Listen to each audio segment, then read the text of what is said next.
Ang kwento ko pong ito ay nangyari noong dekada 70. 1972 ang eksaktong taon ayon sa aking ama. Ang tatay Carlito ko ay nasa dapit hapon na rin ang kanyang buhay ngayon. Pero siya mismo ang nagkwento nito sa aming mga anak niya. Bago ko po simulan, ay nais ko pong agad magpasalamat sa iyo, Sir Dan, sa pagpili nitong kwento ko at syempre sa lahat ng mga makikinig. Nangyari itong kwento ko sa Libakaw, Aklan, kung saan nakatira ang aking ama sa kanyang kabataan.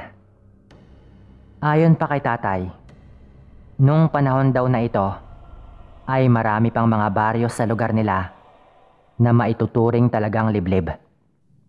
Kung baga, isa pa raw ang lugar nila noon sa hindi naaabot ng sibilisasyon sa probinsya ng Aklan. Ito daw yung mga panahon kung saan may magkakabilang angkan sa lugar nila na nagkakaroon ng alitan. Nagagantihan daw ang mga ito sa pagpatay sa mga miyembro ng kanilang pamilya. Talagang nagkakainitan daw kasi ang mga ito. Laging may sukbit na itak ang mga miyembro ng magkabilang angkan, at sa tuwing nagkakasalubong daw ang mga ito o nagtatagpo ang mga landas, asahan mo nang may magaganap na away o patayan. Ito raw ang dahilan kung bakit kapag may natatagpo ang bangkay malapit doon, ay kinokonekta nila agad yon sa alitan ng dalawang angkan. Dito rin daw nauso noon sa lugar nila tatay na kapag may namamatay ay hindi na iniimbalsamo. Maghuhukay na lang daw ng malalim, sabay diretsyong ililibing na ang bangkay. Ayon kasi kay tatay, ang isa pang dahilan kung bakit ginagawa yon sa lugar nila ay dahil mahihirap raw ang mga tao doon. Kaya minsan ay hindi na rin nila nabibigyan ng maayos na libing ang mga kapamilya nilang yumao na. Dahil din sa mga patayang nangyayari daw doon, talagang dumami na ang mga nakalibing sa sementeryo na hindi man lang naimbalsamo. Meron naman daw silang lugar talaga na parang nagsisilbing sementeryo daw nila noon kung saan nakatumpok ang mga inililibing na bangkay. Pero kung bagay hindi lang sila mahigpit at minsan pa raw ay kanya-kanya na lang silang hukay doon sa mga panahong yon. Dito na papasok ang pangyayari kung saan ang isang matandang kababaryo daw ni tatay ay natagpuang patay malapit sa may ilog. Matandang babae po ito at kabilang daw ito sa isa sa mga angkan na may alitan. Napakatanda na raw nito. Ayon pa kay tatay, iisa lang daw ang sugat nito.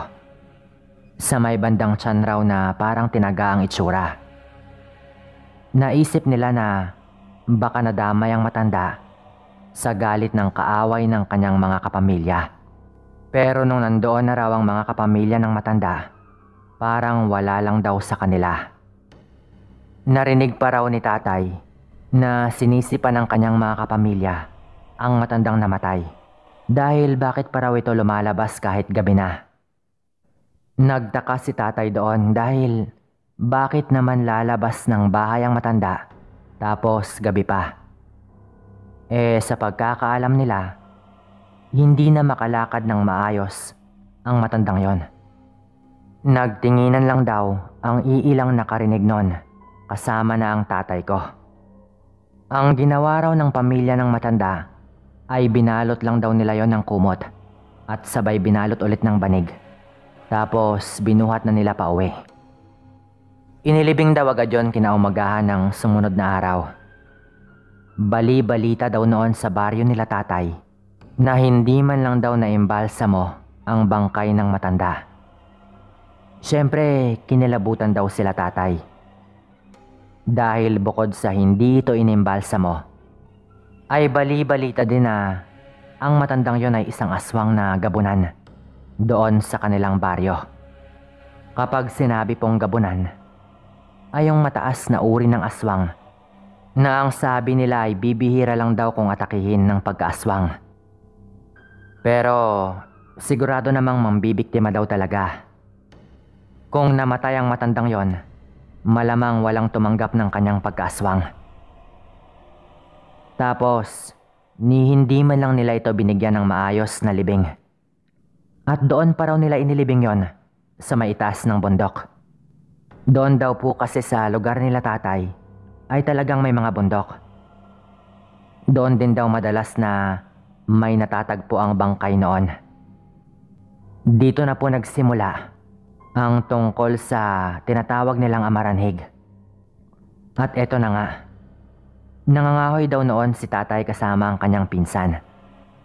Bandang 5:30 na ng hapon ay naisipan nilang iwan muna sa may paanan ng bundok ang naipon nilang kahoy. At bumalik raw sila para manghuli ng ligaw na mga manok at baboy. Nung araw raw kasi ay marami pang mga ganon na napapadpad sa mga kakahuyan doon sa may bundok. Kaya sumubok sila tatay na manghuli nun.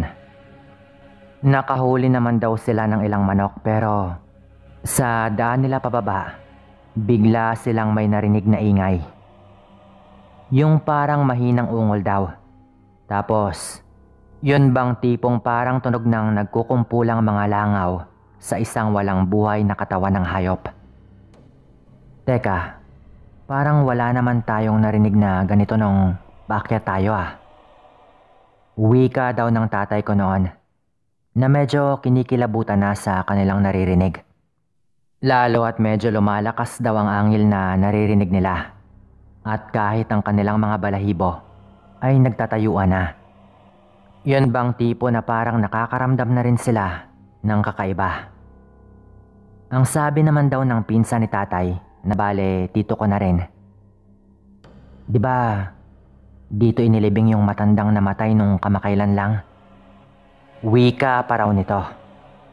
Halos mag-iisang buwan na rin daw ang nakaraan, simula nang matagpo ang patay ang bangkay ng matandang yon, na naging dahilan para mas lumala ang alitan ng magkabilang pamilya. Oo nga no, dito nga raw banda yon. Baka naman nagpaparamdam ang matanda. Sagot naman daw ni tatay at binilisan na lang nila ang kanilang paglalakad. Hawak-hawak ni tatay ang sulo at sa kabilang kamay ay ang nahuli nilang manok. Samantalang hawak naman daw ni tito yung iba pa nilang mga nahuli. Maya-maya pa raw, bigla na lamang silang napalingon nang makitang may biglang tumayo sa may gilid lang banda ng daang kanilang tinatahak. May kataasan na raw ang damo sa parteng yon. Pero doon raw ang usap-usapang inilibing ang bangkay ng matandang namatay, na mga 1 buwan na ang nakaraan bago ang gabing ito. Napatingin sila dahil nga may bigla lamang daw gumalaw na parang tumayo. Kasabay naman nun ay inilawan ng sulo ni tatay doon banda. Natatakpan na raw ng damo pero kitang-kita raw nila ang kalahati ng katawan nito. Ayon pa sa tatay ko, ang una raw nilang nakita ay ang nilalangaw nitong mukha. Mukha raw itong naaagnas na pero sa description nila tatay, parang isa raw yung aswang na muling bumangon mula sa hukay. Kakilakilabot daw ang anyo kaya napasigaw agad sila sabay tumakbo. Hindi na raw sila lumilingon, pero ramdam nilang hinahabol sila nun. Doon na raw naalala ng tatay ko ang sabi sa kanya ng lolo ko, na kapag hinahabol ka raw ng amaranhig ay huwag kang tumakbo ng diretsyo. Ang sabi daw kasi ni lolo, dahil ang hayop na lang daw sa loob ng katawan ng patay na aswang ang nabubuhay at patay na ang katawan kung saan ito naninirahan, hindi na raw nito magagamit ng maayos ang katawan dahil patay na nga. Imbis na sundin nila ang diretsyong daan hanggang sa paanan ng bundok, lumihis daw sila ng daan at agad nilang tinumbok ang daang papunta sa ilog pagbaba ng bundok. Alam nila tatay na hindi sila pwedeng mahabol. Dahil kapag naabutan ka raw kasi ng amaranhig, ang makagat ka raw sa leeg ang una nitong balak gawin. Pagkatapos ay maaari daw lumabas ang hayop sa patay na katawan ng aswang at lumipat sa katawan mo. Nagkanda sugat-sugat na raw sila tatay dahil sa kung ano-anong nasagi nila sa daan nila papuntang ilog. Humahangos daw silang tumigil dahil sa pagod at hinabol sandali ang kanilang mga hininga. Ngunit napatakbo daw sila ulit nang makita nilang nagawa pa rin silang sundan ng amaranhig. Kakaiba daw ito kung kumilos, pero hindi maitatangging may kabilisan din. Doon na napilitan sila Tatay Sir Dan na tumakbo papunta sa ilog at lumangoy papunta sa kabila. Alam nila tatay base sa kwento ni Lolo na takot ang amaranhig sa tubig. Mapatubig alat man daw o tabang. Nung lumangoy daw sila tatay sa tubig, ay bumalik daw ito sa kakahuyan. Imbis na habulin pa sila. Pero hindi pa po yun ang dahilan kung bakit napilitang umalis sila tatay sa kanilang lugar sa Aklan. Pagka-uwi nila tatay, ay agad raw nila yung sinumbong sa kanilang mga magulang, pati na rin sa kanilang mga kapitbahay. Ang iba raw nilang kapitbahay ay gustong puntahan yon, pero pinayuhan daw ni Lolo ang mga kapitbahay nila na wag na nilang subukang hanapin sa kakahuyan dahil delikado. Kapag nakahanap daw kasi ang hayop ng bagong katawan na kanyang lilipatan, siguradong may bagong aswang na manggagambala sa kanilang baryo. Kinaumagahan daw nun ay kumalat pa rin ang balita. May mga naglakas loob pa rin na tignan ang pinaglibingan sa matanda.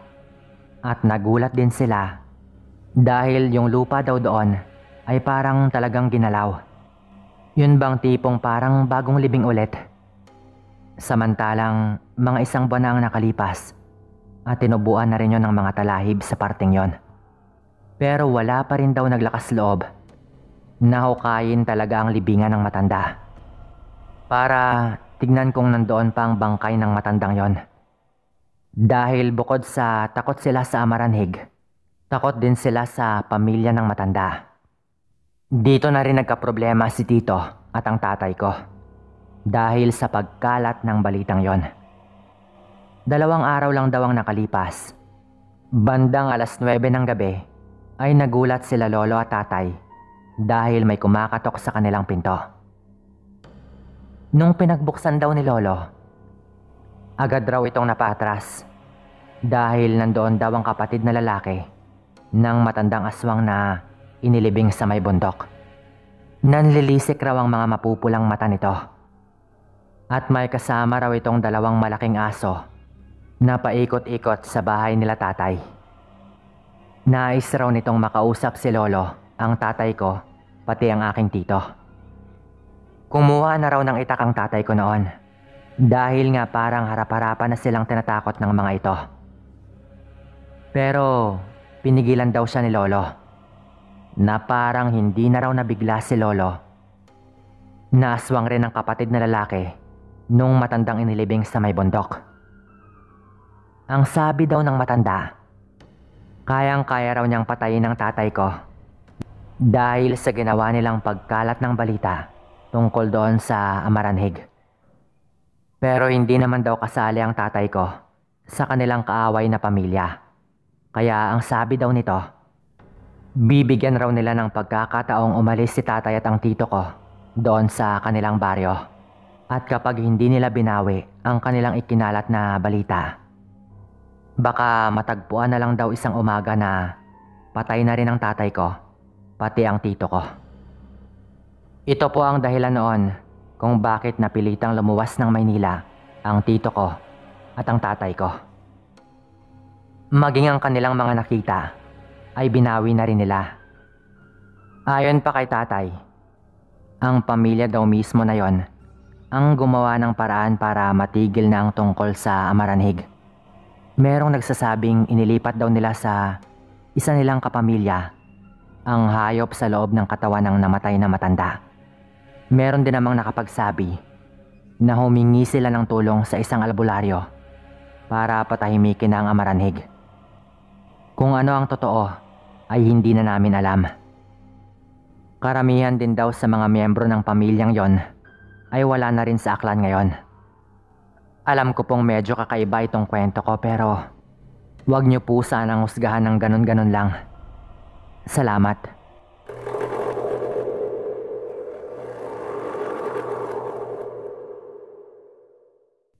Magandang araw po sa inyong lahat. Tawagin niyo na lang po ako sa pangalang Leo. Medyo may katandaan na rin po ngayon. Nangyari po itong kwento ko na ito, mga 30 anyos na rin po siguro yung nakakaraan. Sobrang tagal na rin po. At nangyari pa po ito noong nakatira pa po ako sa Leyte. Hindi ko na po sasabihin pa kung saan mismo. Nag-iingat rin po ako at baka makilala pa po ako. Yung mga pangalan po palang gagamitin ko dito ay hindi rin po tunay na mga pangalan. Ang tatay ko po noon ay isang manghihilot.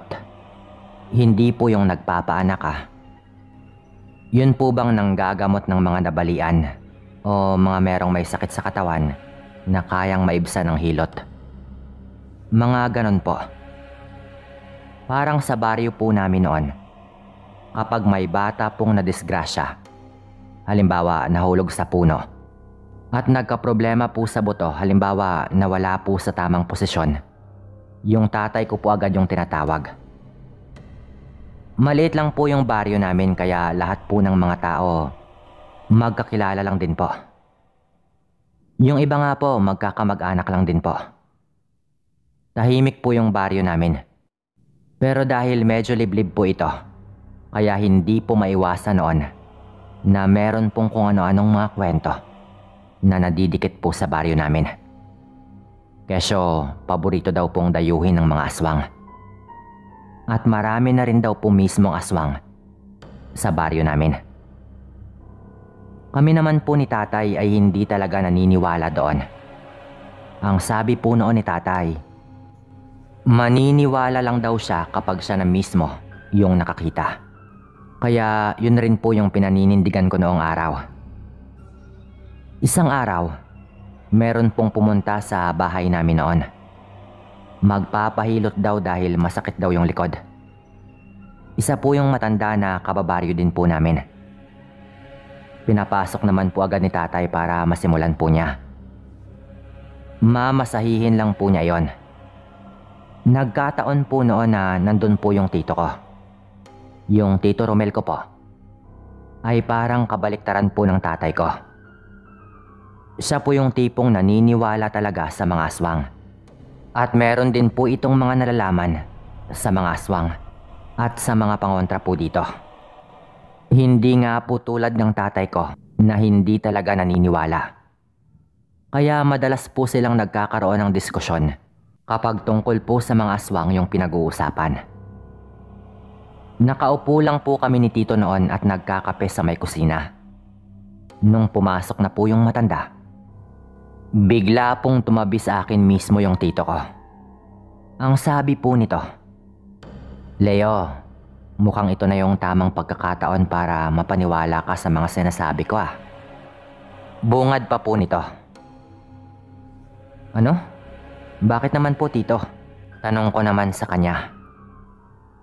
Alam mo, yang matandang pumunta dito na magpapahilot sa tatay mo, si Aling Doray, alam ko ang lihim niyan. Isa yang aswang. Hindi nga natin alam baka dahil buntis yang nanay mo, kaya pumunta yan dito. Asan na nga ba yung nanay mo? Tanong pa po ni tito noon dahil buntis po talaga yung nanay ko noon. Sabi ko naman ay nagpapahinga lang po si nanay sa kwarto. Ang sabi ni tito, sabihan ko daw yung nanay ko na wag munang lumabas ng kwarto. Si nanay po kasi at si tito Romel yung magkapatid talaga. Bale, bayaw po niya si tatay. Kahit hindi po ako naniniwala, ay ginawa ko pa rin po yon. Lalo at inutusan nga po ako ng tito ko. Sinabihan ko nga po si nanay na wag munang lumabas ng kwarto. Dahil nandun nga si Aling Doray na ayon kay Tito ay isa nga pong aswang. Ang sabi po ni Tito sa akin noon, patutunayan daw po niya. Siyempre ako naman, gusto ko pong makita kung ano ang kanyang gagawin. Nagulat po ako nang may inilabas po si Tito na parang maliit na libro. May mga nakasulat po doon. Ang sabi niya sa akin, uusalin daw niya yung ibang orasyon doon at titignan kung anong mangyayari doon kay Aling Doray. Pero bago po yun ginawa ng tito ko, pinakuha po niya ako ng walis tingting at inilagay po niya iyon ng pabaliktad sa gilid po mismo ng pinto namin. Hindi ko po alam kung bakit ginawa yun ng tito ko. Pero nakaupo lang po kami doon at nagsimula na po siyang mag-usal ng mga orasyon na nakasulat po doon sa maliit niyang libro. Ilang sandali lang po, nagulat po ako noon nang magsimula na pong magkaroon ng reaksyon doon sa matandang si Aling Doray.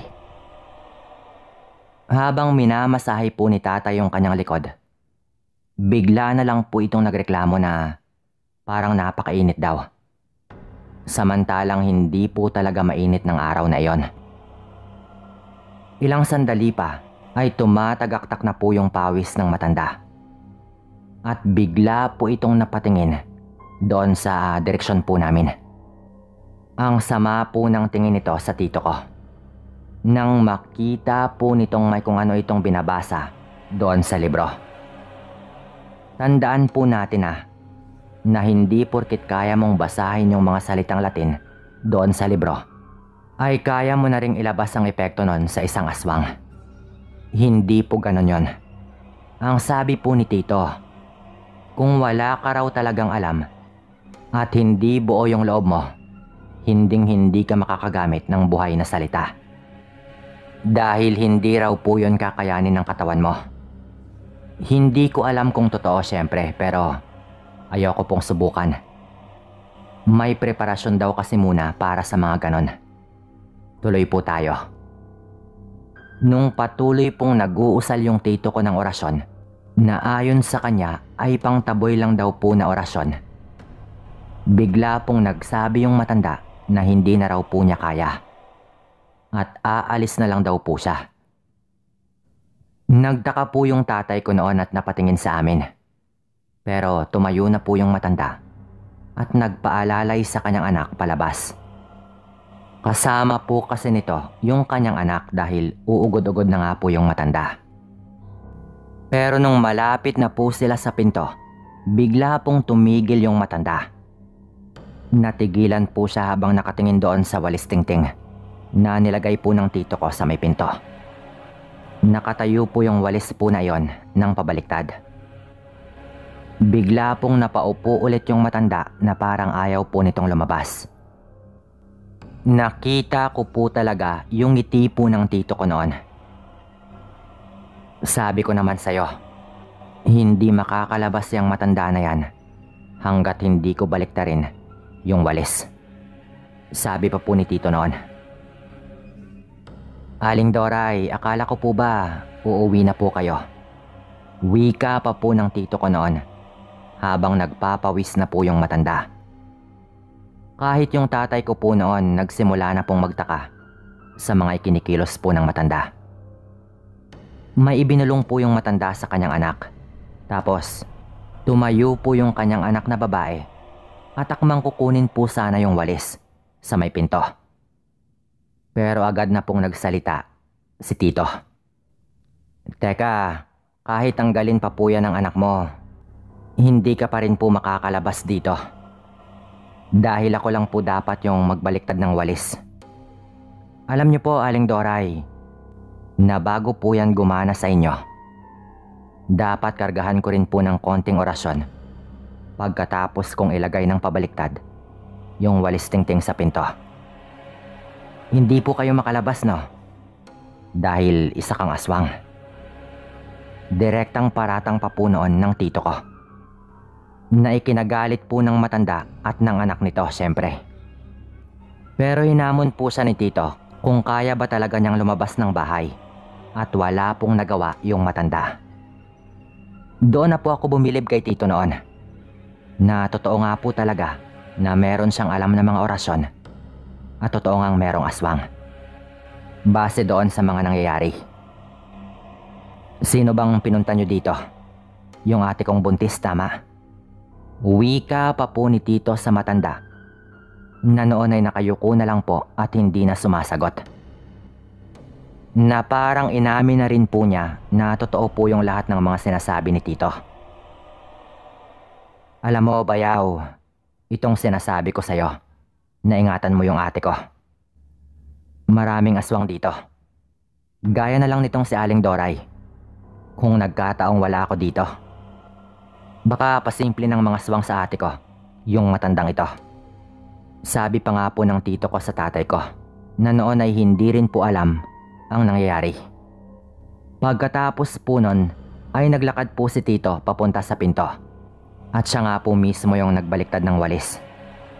Sabay sabi po niya doon sa matanda at sa anak nito na umalis na sila doon sa bahay namin. Nung ginawa po yun ng tito ko, dali-dali pong tumayo si Aling Doray at naglakad na nga po ito palabas. Ni hindi na nga po ito nagpaalalay sa kanyang anak sa paglalakad. Lumingon pa po si Aling Doray noon at kitang-kita ko po yung tingin nito sa tito ko. Nahalatang napahiya na nga po siya at nabuking pa siya sa kanyang pag-aswang. Galit na galit po yung matanda noon. Pagkaalis po nila, lumabas na nga po ng kwarto yung nanay ko. Binalaan nga po kami ng tito ko noon na mag-ingat po doon sa matanda. Yun po yung unang pagkakataon na nakita ko po yung tatay ko na naniwala na nga po sa aswang. Kinagabihan po mismo niyan, doon po natulog si tito. Ang sabi po niya, baka bumalik pa daw po yung matanda. Bagay na talagang nangyari nga po. Dahil mga bandang 11:00 po ng gabi, napabangon po si tito dahil may naririnig po kaming kakaibang huni ng ibon noon. Parang yung tito ko lang po yung nag-e-enjoy sa mga gano'n noon. Nakangiti po kasi ito ng mga oras po na yon. Kumuha po siya ng itak at hinasa po niya yon ng hinasa sa loob po mismo ng bahay namin. Ang sabi po niya, isa raw po yon sa pinaka-epektibong paraan kung nais mong galitin ng isang aswang na alam mong nasa paligid lang. Sa talas daw po kasi ng kanilang mga pandinig, sa tuwing nakakarinig sila ng mga hinahasang itak, nagagalit daw po yung mga ito ng sobra dahil masakit daw po yon sa kanilang tenga. Nung gawin po yun ni tito, talagang narinig na po namin noong merong paikot-ikot sa itaas po ng bubong namin. Hanggang sa meron nga pong biglaang lumapag. Doon na po nagsimulang mag-usal ulit ng orasyon ang tito ko. Yung tatay ko naman po noon ay kumuha na rin po ng itak. Yung kusina po namin noon, hindi pa po sementado. Lupa pa po yung sahig doon banda. Sinabihan po noon ni tito yung tatay ko na itarak niya muna sa lupa yung kanyang itak. Ganun daw dapat yung ginagawa para kapag nakataga ka daw ng isang aswang, siguradong iindahin daw nila. Hindi daw po siguro alam ng aswang na nandoon natulog si tito ng gabing yon. Nung binuksan na po ni tata yung pinto at akmang lalabas na po sila ng bahay, habang patuloy na nag-uusal ng orasyon si tito. Unang hakbang pa lang po nila palabas, narinig na po namin mula sa bubong na may bigla pong lumipad pa itaas. Sabay napakalakas po na huni ng wakwak yung aming narinig. Yun bang tipo na parang natakot kaya agad po yung tumakas. Ang sabi po ni tito noon, nung maramdaman daw po siguro ng aswang na nandoon nga po si tito at umiipekto na rin sa kanya yung orasyon, bigla raw itong nakaramdam ng takot kaya tumakas ito agad. Ang sabi pa po ni tito, kaunting oras pa raw at malalaglag lang daw na parang ibong naputulan ng pakpak ang aswang na yon kapag napuruhan na siya ng orasyon. Ayon kay tito, yung mga buhay daw talaga na salita yung pinaka-kinatatakutan ng mga aswang. Dahil sa mga buhay daw na salita, wala talagang laban ng isang mahinang aswang gaya ni Aling Doray. Simula po nang mangyari yon, kahit nga po anino ng matanda, hindi po namin nakikitang nagagawi doon. May mga nakaalam din pong kapitbahay sa mga nangyari. Kaya kumalat po lalo yung tungkol sa matanda. Nang mangyari po yon, marami na pong gustong magpagamot sa tito ko pero hindi po talaga ito nang gagamot. Tutulong daw po siya sa abot ng kanyang makakaya. Pero hanggang dun lang daw po yon. Dito na rin po nagtatapos itong kwento ko po na ito. At salamat po talaga ng marami kong mapili.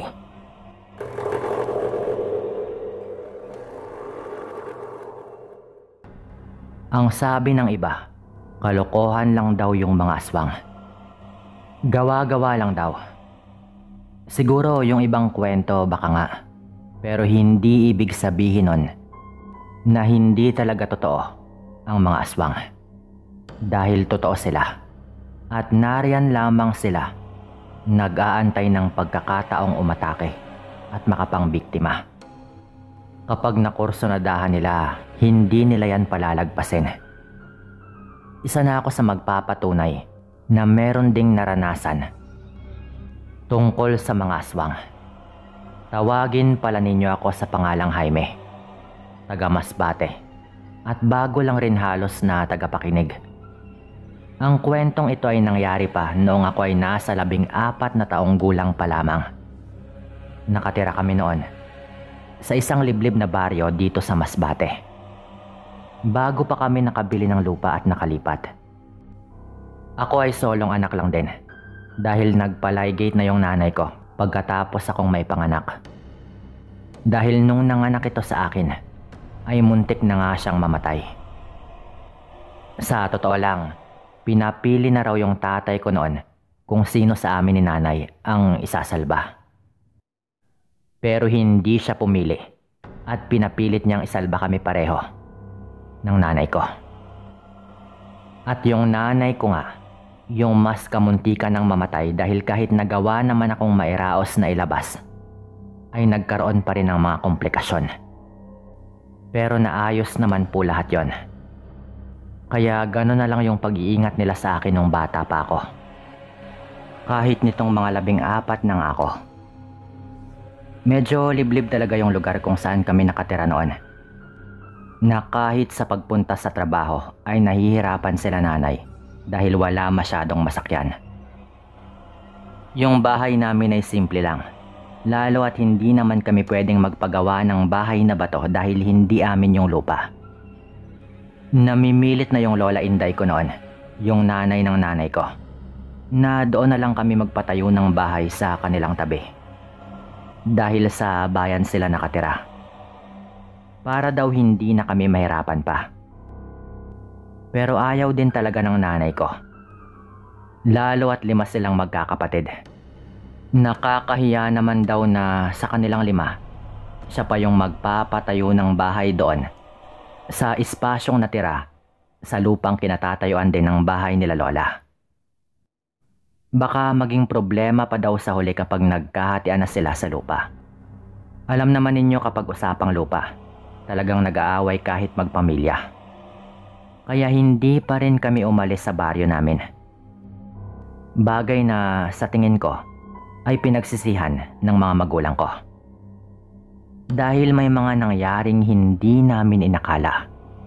Nagsimula yung lahat noong umuwi doon sa amin ang kapatid ng nanay ko, yung kanilang bunso, na tawagin nating Tita Annalyn. Nagkagulo daw kasi sila doon kila lola dahil nahuli nga nila lola na merong naiwan sa banyo si Tita Annalyn, yung pregnancy test kit, at nakita agad nila lola na positibo yon.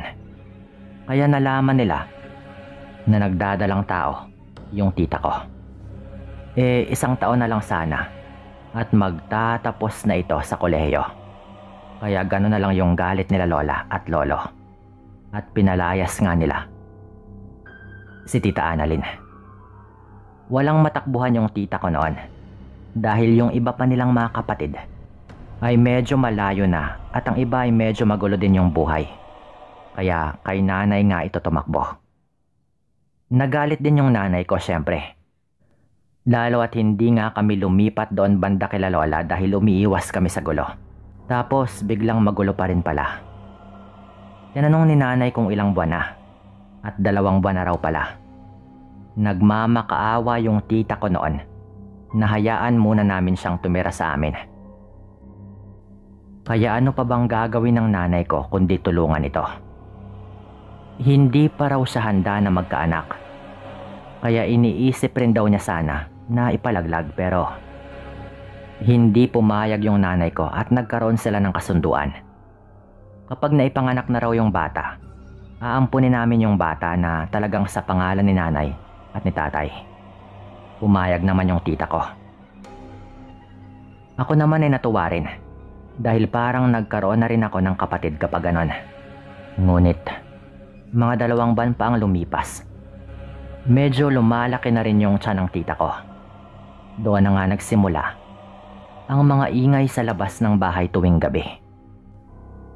Nakakatawa na sa loob ng bahay namin, ako lang yung naniniwala sa mga kababalaghan. Yung mga magulang ko, hindi. Yung tita ko, mas lalong hindi. Isang gabi, lalabas sana ako ng bahay para magbanyo. Nakahiwalay pa kasi yung banyo namin noon. Hindi pa man ako nakakalabas ng bahay nung meron nga akong napansin na anino doon sa labas. Dahil yung dingding ng bahay namin sa may kusina, gawa lang sa kawayan, kaya may mga siwang talaga. Medyo maliwanag yung buwan ng gabing ito. At patay naman ang mga ilaw sa loob ng bahay. At patay naman yung mga ilaw sa loob ng bahay na kapag merong gumagalaw-galaw sa labas, talagang mapapansin mo. Anino ng hayop yung nakikita ko. Napatigil ako sandali at tinitignan ko lang yon kung saan yon banda papunta. Alam kong hindi nito ako napansin dahil hindi ako lumikha ng kahit anong ingay.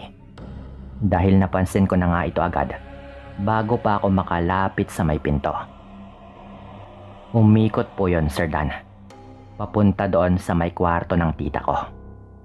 Nasa may kusina din kasi yung kwarto ng tita ko banda. May kung ano-anong aparador na natakpan yung mga siwang sa dingding. Kaya mga ilang segundo na hindi ko nasundan yung hayop na yon. Medyo pahaba kasi yung kusina namin noon. Nung nakalagpas na nga sa mga aparador, nagtaka ako. Dahil iba na yung aninong nakikita ko. Parang anino na ng tao. Doon na nga ako medyo na alerto, Sir Dan. Lumapit nga ako sa dingding. Doon sa kinalalagyan ko, nakikita ko pa rin yung nasa may labas ng kwarto ng tita Annalyn ko. Nilapit ko yung mata ko sa siwang para makita ko na nga talaga yung nasa labas kung ano man yung nandun. At doon na nga ako nagulat. Nangilabot ako agad nung makita ko yung nilalang sa labas ng bahay. Kung susubukan ko mang ilarawan yon para maintindihan ninyo, ang tanging masasabi ko lang ay naihiya ko sa kaba nung makita ko yon. Tinakpan ko agad ang aking bibig na talagang pinilit kong hindi sumigaw. Mahaba yung dila nun, mabalahibo yung mukha, at parang tao lang na merong kamay at paa. At dinidikit nito ang kanyang mukha sa dingding ng kwarto ni tita habang naglalaway. Tapos bigla po itong tumingala na parang naghahanap ng mapapasukan. Pinilit ko na nga na gumalaw noon, kahit nanginginig pa yung tuhod ko sa kaba. Pumasok ako sa kwarto ni tita. Kurtina lang naman kasi yung takip sa pinto ng kwarto. Tulog na tulog pa yung tiyahin ko noon. Ginising ko nga ito agad. Medyo nagulat yung tita ko, pero hindi naman siya masyadong nag-ingay. Sinenyasan ko lang siya Pero hindi niya maintindihan kaya pabulong ko na ring sinabi na merong aswang sa labas ng kanyang kwarto. Nagulat yung tita ko noon. Gusto ko sanang ilabas na nga siya sa kanyang kwarto at ipaalam na namin kila tatay yung tungkol sa nakakatakot na nilalang sa labas ng kwarto. Ngunit pinapabangon ko pa lang yung tita ko na litong-lito pa sa dingding ng kwarto dahil gawa na sa plywood sa parteng yon. Nung paglingon namin sa dingding, nakaakyat na pala yung aswang na yon. Mula ulo hanggang balikat yung nakita namin habang nakakapit yung kamay nito sa itaas ng dingding. Sa tingin pa lang ng mga mata nun, talagang kikilabutan ka. Naglilikha rin siya ng kakaibang tunog na hindi ko maintindihan kung angil o kung dahil natatakam na nga talaga ito doon sa ipinagbubuntis ng tiyahin ko. At doon na nga kami napasigaw. Malalang sigaw talaga dahil natakot kami ng sobra. Sinigaw nga namin na merong aswang na nakapasok. Hindi kami agad nakagalaw at sigaw lang kami ng sigaw.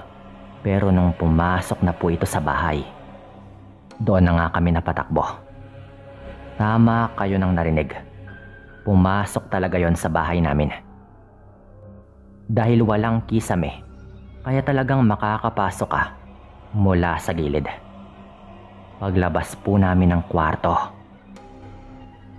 nandoon na rin yung tatay ko at meron itong hawak na kutsilyo. Ano ba yon? Asan yung aswang?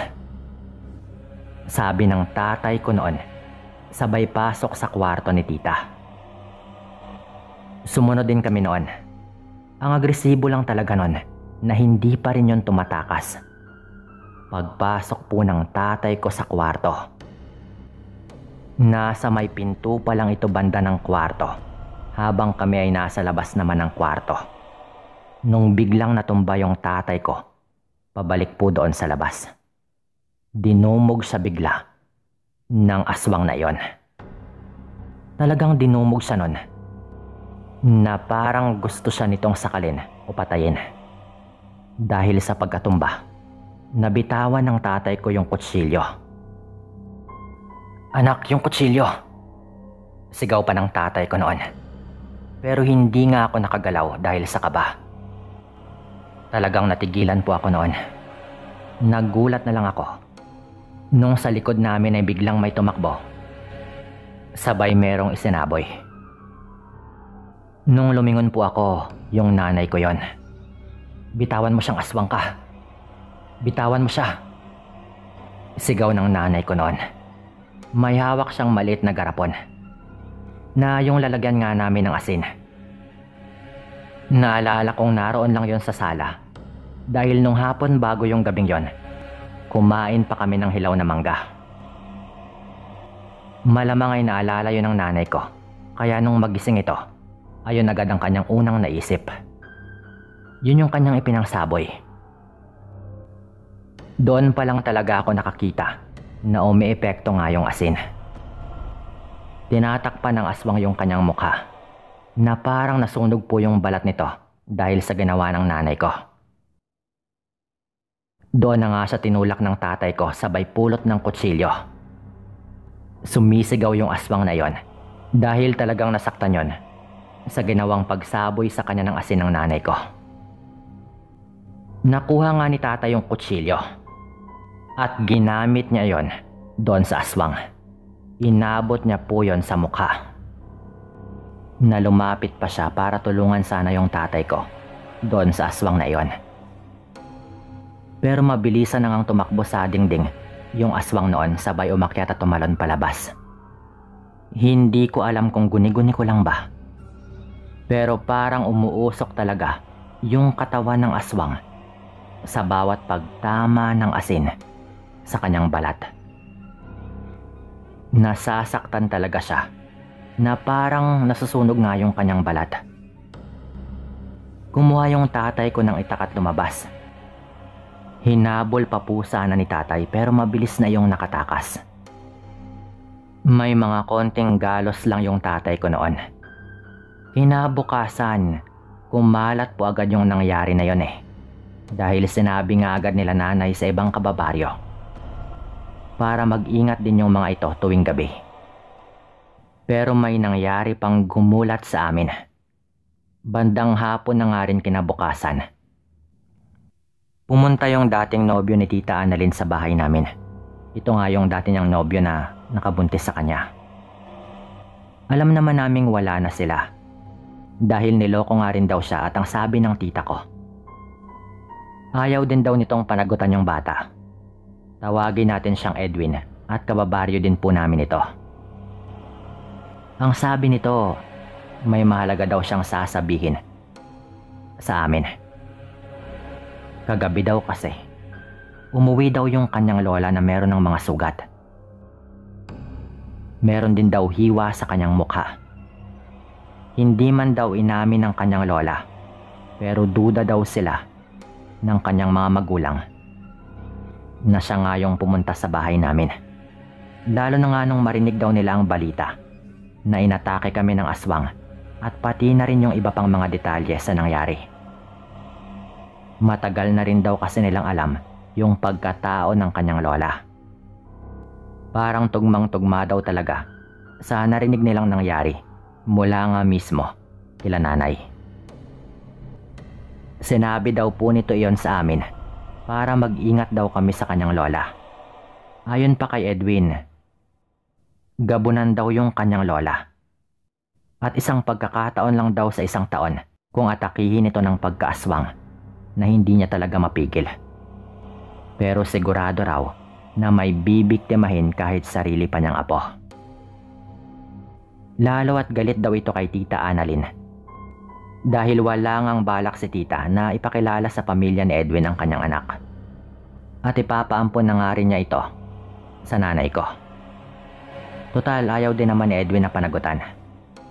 Ang sabi ni Edwin noon, malamang hindi naman din daw uulit pa ang kanyang lola na bisitahin pa kami dahil nga sa inabot nito. Marami daw talaga itong tinamong sugat pero mag-ingat pa rin daw kami. Sinabi daw niya yon sa amin para kahit papaano makabawi man lang daw siya sa kasalanan niya kay tita. Na ngayong alam na daw namin, sana'y wag naman daw kaming maghanap ng gulo. Susuportahan din daw niya ang bata sa abot ng kanyang makakaya. Kahit pa nga ampunin na nga ito ng nanay ko. Pero sana daw, wag na rin naming ipakalat pa ang nangyari sa kanyang lola. At matanda na rin daw ito at hindi na rin magtatagal.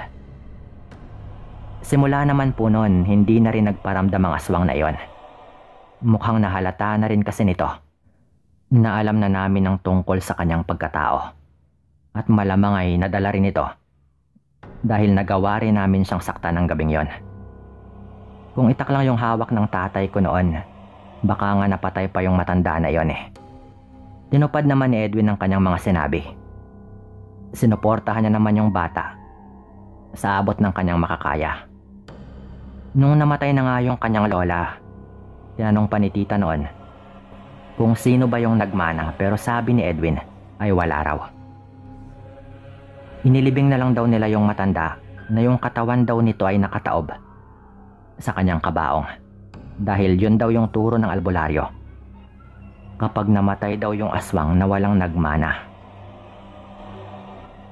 Hindi ko rin maintindihan kung totoo ba yon. Paki-comment na lang din kung tama ba at kung ano ba ang inyong opinion tungkol dito. Pero dito ko na rin po ito tatapusin. Maraming salamat po sa inyong lahat.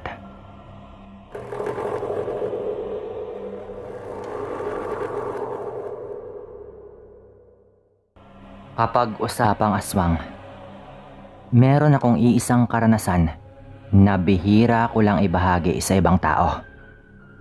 Ito ang kauna-unahang pagkakataon na magbabahagi ako ng ganitong kwento sa isang horror channel. Naibahagi ko na rin po ito dati sa isang Facebook page, pero matagal na pong nawala ang page na yon. Bagong uso lang din po kasi yung FB at mga ganong page noon dito sa Pilipinas.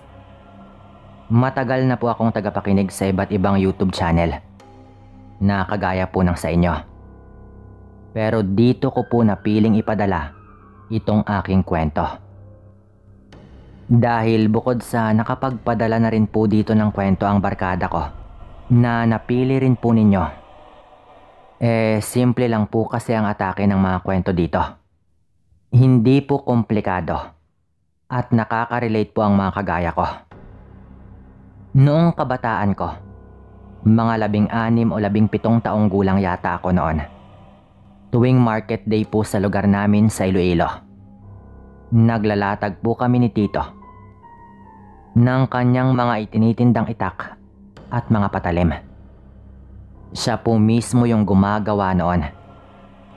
Meron naman po kasi itong mga gamit. Bale, ako po yung tagatawag ng customer at nangungumbinsi na rin po ako. Lalo at medyo may problema po sa pagsasalita ang tito ko. Kaya medyo nahihiya po siyang makipag-usap sa mga customer noon. Sa tabi po ng kanyang pwesto, meron pong nagtitinda ng mga gulay. Doon po sa pwesto na yon, yung nagbabantay po doon ay kaedad ko lang din po. Tawagin po natin siya sa pangalang Edwin. Bale, alalay po siya ng may-ari na binabayaran po siya sa kanyang serbisyo. Sa isang linggo, 2 araw po yung market day sa lugar namin. Kaya naging close na rin po kami ni Edwin. Lalo at bukod sa magkatabi ang pwesto, magkaedad din po kami. Ako nga po pala ay tawagin nyo na lang din sa pangalang Antonio. Sa pagkakaalam ko po noon, nakatira po si Edwin sa kanyang lolo at lola dahil ulila na rin po ito sa kanyang mga magulang. Yun po yung sabi nito sa akin. Pero minsan po akong sinabihan ng may-ari ng tindahan ng gulay na yun lang daw yung pagkakaalam ni Edwin tungkol sa kanyang mga magulang. Pero ang totoo daw, buhay pa raw ang mga ito at sa hindi alam na dahilan, umalis raw ang mga ito doon sa kanilang lugar. Bale, karatig barangay lang din po namin yung lugar po nila Edwin na malapit din po doon sa bayan. Meron daw po kasing iniiwasan ng kanyang mga magulang kaya umalis daw ito. Pero hindi na raw nila binalikan pa ang kanilang anak na si Edwin. Kung ano man yung iniiwasan ng mga ito, hindi na po sinabi pa sa akin ng may-ari ng tindahan. Ayoko namang tanungin yon kay Edwin. Lalo at wala nga po itong kaalam-alam. Isa pa, baka gawa-gawa lang din ng may-ari ng tindahan ng gulay yung kanyang mga pinagsasabi. Naging magbarkada po kaming dalawa ni Edwin.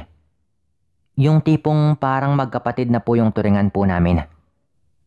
Nakakasama ko na rin po ito sa mga kalokohan. Lalo at nagsisimula na nga rin po kaming uminom noon. Minsan nga napapaaway pa kaming dalawa. Pareho po kasi kaming walang kapatid. Kaya nagkasundo talaga kaming dalawa. Minsan na rin po akong nakapunta sa kanila noon. Pero hindi na po nasundan dahil hindi po ako komportable sa kanyang lola. Kakaiba po kasi itong makatingin. Yung tipong strikto.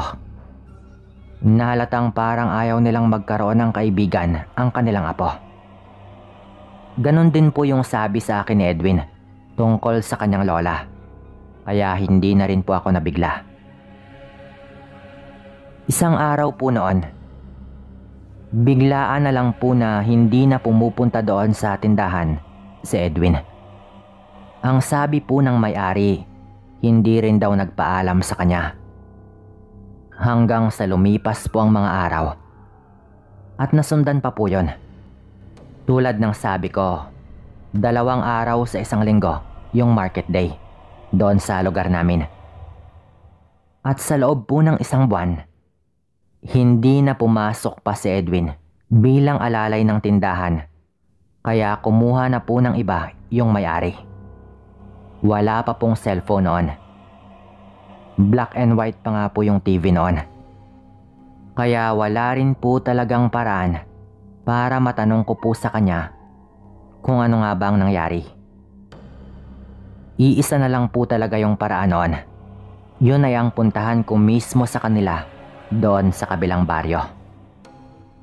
Pero bago nangyari yon, bigla po akong tinawag ng may-ari ng tindahan ng gulay. May nabalitaan daw kasi ito sa nangyari sa lola ni Edwin.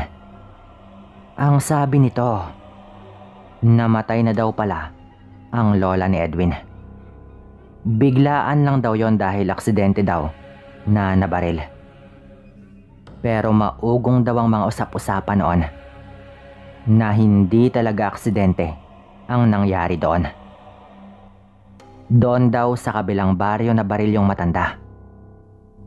Doon pa lang nakapagtataka na po. Dahil iika-ika na po yun kung maglakad. Kaya imposibleng makarating pa po ito doon, lalo at 10 oras daw po ng gabi nangyari yon. Ayon daw sa pamilya ng nakabaril, ilang araw na raw kasing may nararamdaman silang umaali-aligid sa kanilang bahay. Nakakarinig daw po sila ng mga kalampag sa gabi at ng mga kakaibang tunog. Meron din daw bakas ng mga paa doon sa likod ng bahay nila na hindi raw nila matukoy kung kanino, lalo at hindi naman daw sila nagagawi doon. Nagkakasakit rin daw yung bagong panganak nilang sanggol. Pabalik-balik na raw sila sa doktor. Bumubuti naman daw yung lagay ng bata.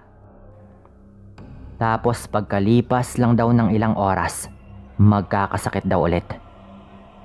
Kaya ang ginawa daw nila ay tinawagan na nila ng albularyo. Doon daw mismo nila pinatulog yung albularyo sa kanilang bahay ng gabing yon. Nagbantay daw sa labas yung albularyo.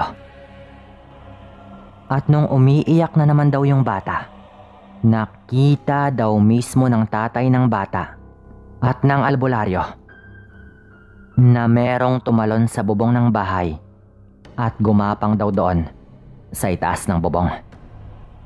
Doon na raw hindi nag-aksaya ng panahon yung albularyo.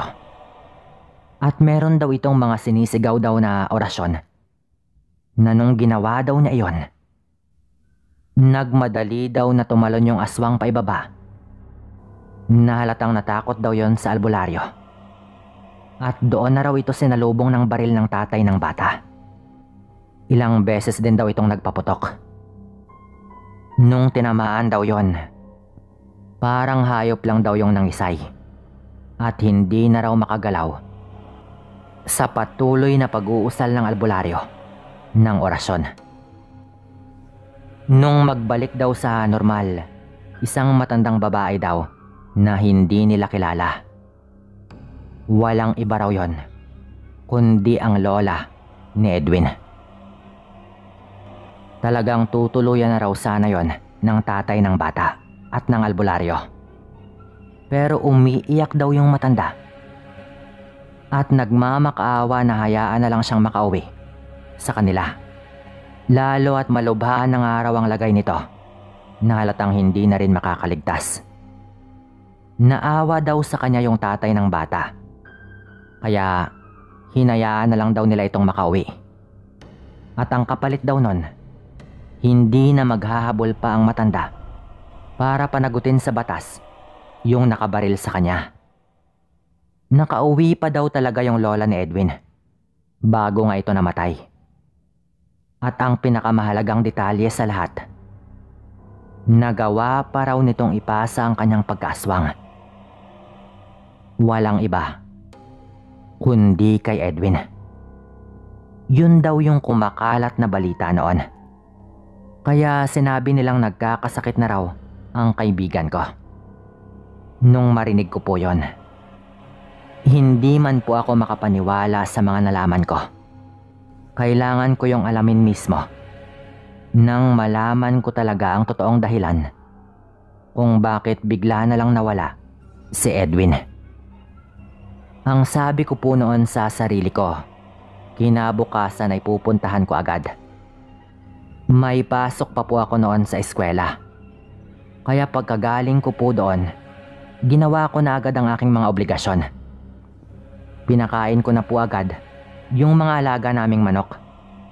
At nagsaing na rin po ako para sa hapunan. Padilim na po nung nakaalis ako sa bahay papunta kila Edwin. Pero wala akong pakialam noon, basta't makumpirma ko lang ang katotohanan.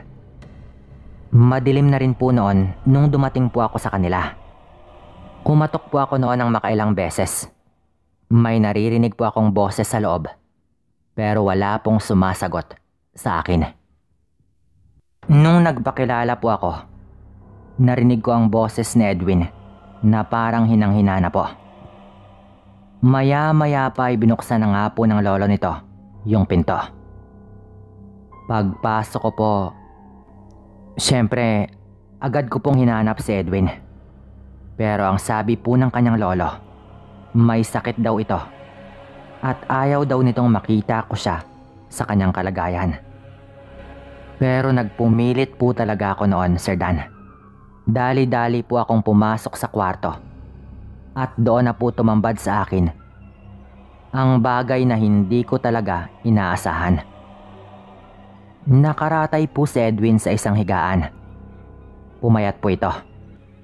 At yung mga mata po nito parang walang tulog.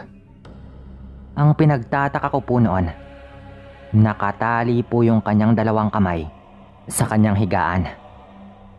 Nung tumingin po ito sa akin, halatang naiiyak po ito. Pero nagtanong po ako agad noon, totoo ba? Totoo ba yung mga usap-usapan? Tanong ko pa po noon at agad naman pong sumagot ng oo si Edwin. Pakiramdam ko po noon, nanlalaki yung ulo ko dahil sa kaba. Nung makumpirma ko nga ang katotohanan, ayaw ko pa rin pong maniwala noon, Sir Dan.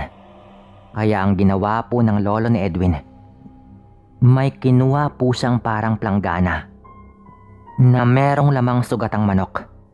Yung tipong buhay pa pero hindi na rin magtatagal. Dumudugo-dugo pa po yon. Nung pinakita po nito sa kanyang apo, naglaway po si Edwin na parang isang hayop.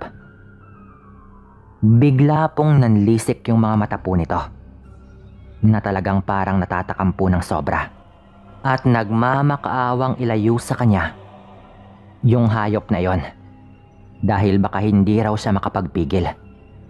Direkta ko pong tinanong noon, aswang na po ba yung kaibigan ko?